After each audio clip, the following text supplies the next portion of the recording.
Today I'm reviewing Jack Townsend's Tales from the Gas Station Volume 1. It is very much a horror comedy, and it has some very high highs and a few lows. Overall, I did really enjoy the book. I first encountered the story on No Sleep. Loved it. Absolutely loved the story.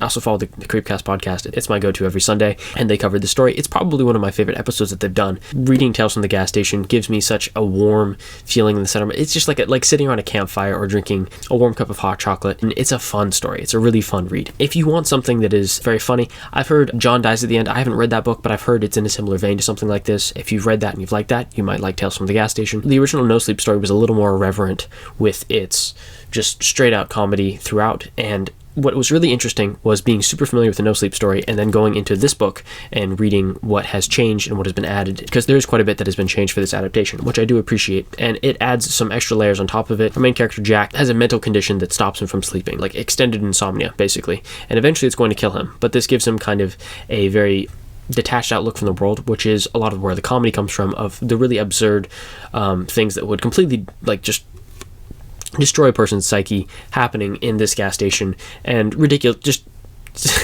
often just completely ridiculous things happening to him and it not really fazing him at all. And that's where a lot of the comedy comes from, and it is, I'm doing a disservice to it by explaining it like that. It's really funny. It was right up my alley. I enjoyed it a lot. This video doesn't have a sponsor, but if you'd like to support me making more videos like this, my book Ashwood is out right now. It's a supernatural thriller with a touch of psychological and supernatural horror. It's set in the late 1980s in a small town in the Ozark Mountains in rural Arkansas, and it follows 5 kids as they uncover a series of strange disappearances and a conspiracy throughout their town.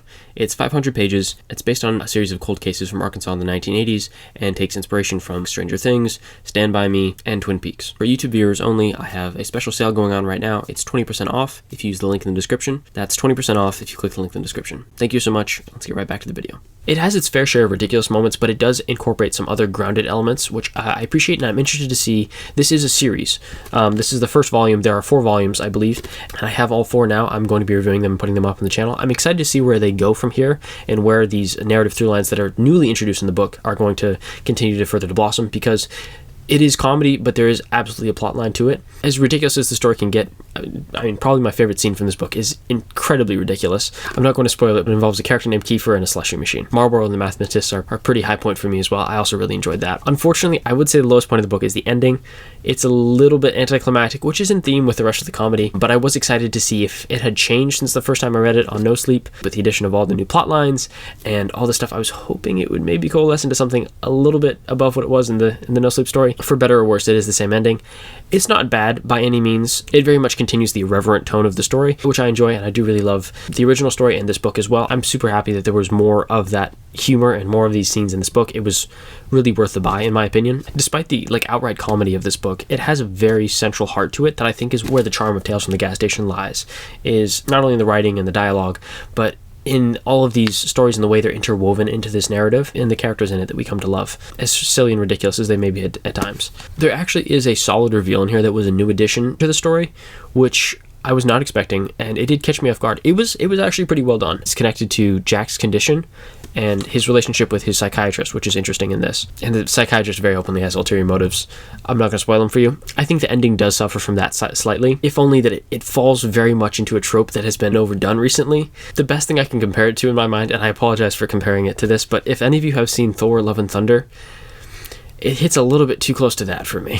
I don't want that to deter you from buying this book. The book is great, and it doesn't take away from the rest of the book at all for me. But this is not a book that you're reading like Ronald Malfi's Small Town Horror or Exiles, where you're waiting to see how this all coalesces into a huge, shocking reveal in the end. This is very much a comedy horror, and despite the semi-lackluster ending, I did really enjoy it. If it seems like I'm talking about the negatives of this book so much, it is because there are so many things that I love that I don't want to spoil for you. I would rather you read this book and get to enjoy all of those parts, or even if you don't want to pick up the book, read the No Sleep story. I'll leave a link to it in the description, and Jack Townsend wrote that and put that on the internet for everyone to read for free. It's really a fun read, and it flies by like you wouldn't believe. There actually is a solid reveal in here that was a new addition to the story, which I was not expecting, and it did catch me off guard. It was actually pretty well done. It's connected to Jack's condition and his relationship with his psychiatrist, which is interesting in this. And the psychiatrist very openly has ulterior motives.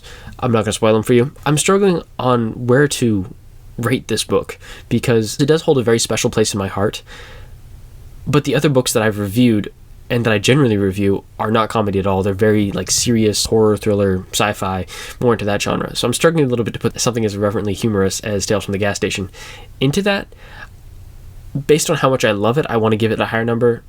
I think I'm going to give Tales from the Gas Station Volume 1 a 7 out of 10. I think it would be higher if it wasn't for the ending, but I think overall that doesn't dilute from the rest of the story at all. So I'm going to give it a 7 out of 10. I believe these books are on sale right now on Amazon. I believe all 4 of his books are on sale right now on Amazon. I haven't read the others, so I can't speak to them yet, but Volume 1 was really good, and I'm looking forward to reading the other 3. Thank you so much for watching. I really appreciate it, and I will see you in the next one.